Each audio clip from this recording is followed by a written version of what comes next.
तो बहुत ही सुंदर है। चक्की का मालिक बोला, ये मेरा बेटा ही है, क्योंकि हमने ही इसे पाल पोस के बड़ा किया है। आज से करीब 14 साल पहले ये बच्चा हमें एक लकड़ी के संदूक में मिला था। राजा को पुरानी बातें एकदम से याद आ गई। उसने चक्की के मालिक की बात सुनकर बहुत आश्चर्य हुआ कि वो बच्चा जिसे वो अब तक मरा हुआ समझ रहा था, अभी तक जिंदा है। उसने उस लड़के को खत्म करने की तरकीब दोबारा से सोची। वो पंचक्की के मालिक से बोला, क्या आप इस लड़के को मेरा एक काम करने की आज्ञा दे सकते हैं? मैं रानी के पास एक पत्र भिजवाना चाहता हूँ। ये पत्र बहुत ही जरूरी है। मैं इस काम के लिए इसे सोने के 2 सिक्के दूंगा। लड़के ने फौरन हाँ कर दी और चक्की का मालिक भी उसे भेजने के लिए तैयार हो गया। राजा ने झट से अपने रानी को एक पत्र लिखा। उसने लिखा कि जैसे ही ये लड़का तुम्हारे पास मेरा ये पत्र लेके पहुंचे, तुम इसे मरवा देना और महल से दूर कहीं दफना देना। ये सब कुछ मेरे वापस आने से पहले हो जाना चाहिए। इतना लिखने के बाद उसने मुहर बंद वो पत्र लड़के को दे दिया।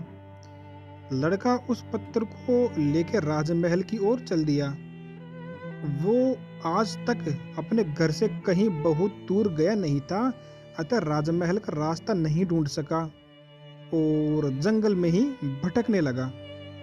शाम ढल चुकी थी। तभी अंधेरे में उसे दूर से एक रोशनी आती हुई दिखाई दी। वो दौड़कर उस रोशनी की तरफ गया तो देखा कि वहां पर एक छोटा सा कच्चा घर था। उस घर में कोई दरवाजा नहीं था। जब वो उस घर में घुसा तो उसने देखा कि एक बूढ़ी औरत आग जलाए बिल्कुल अकेली बैठी है। वो औरत उस लड़के को अपने सामने देख के डर गई। उसने लड़के से पूछा कि बेटा, तू कहाँ से आया और तुझे जाना कहाँ है? लड़के ने जवाब दिया कि मैं पास के गांव की पवन चक्की से आ रहा हूँ और रानी माँ को यह खत देने जा रहा हूँ, पर मैं जंगल में अपना रास्ता भूल गया हूँ। रास्ता ढूंढते ढूंढते मुझे शाम हो गई। उस बूढ़ी औरत को उस लड़के पे बहुत दया आई, क्योंकि वो डाकुओं के ठहरने की जगह थी और वो बूढ़ी औरत उन डाकुओं की नौकरानी थी। उसे डर था कि अगर डाकुओं ने उसे देख लिया तो उसे मार देंगे।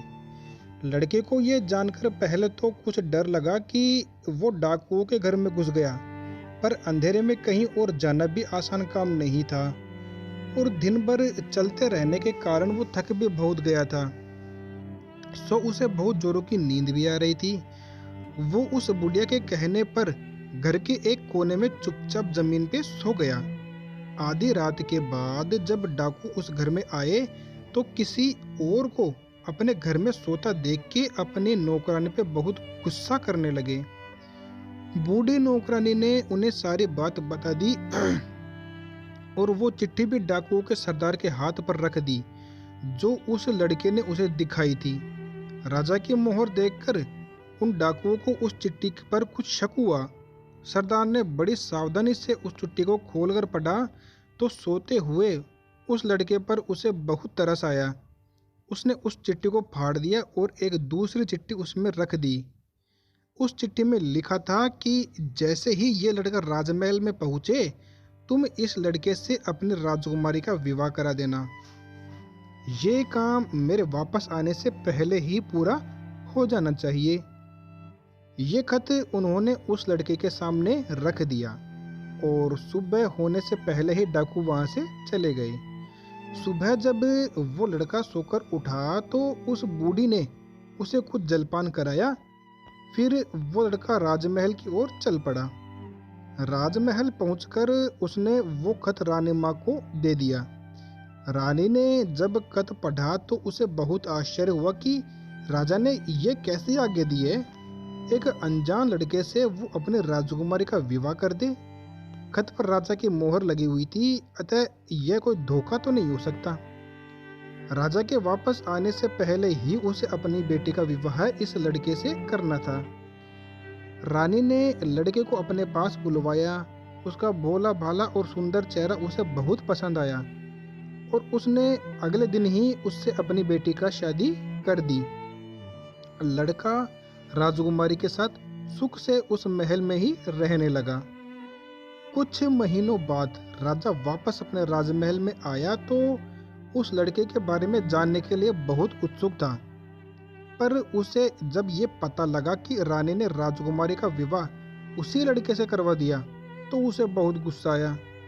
जिस बात को वो नहीं होने देना चाहता था उसकी पत्नी ने वैसा ही कर दिया। उसने अपनी पत्नी से वो खत मांगा।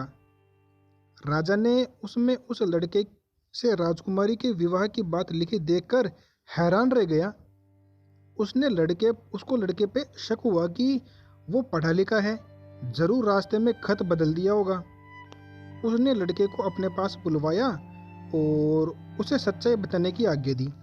लड़का बोला कि हे राजन, मुझे कुछ नहीं पता कि इस खत में